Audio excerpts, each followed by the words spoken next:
Good morning mga guys. Ito ang aking breakfast for today. Skyflakes, mackerel, sardinas,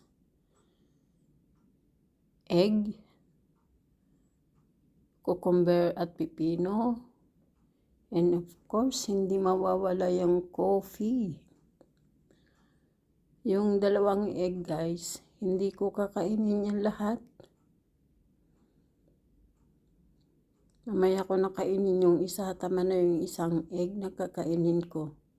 So this is my breakfast for today. If you need a balance or diet, sometimes kumain ka din ng ganito, yung nutrition, para maging balance yung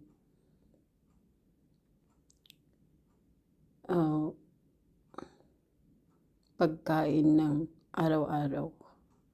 Kung minsan kakain ng kanin,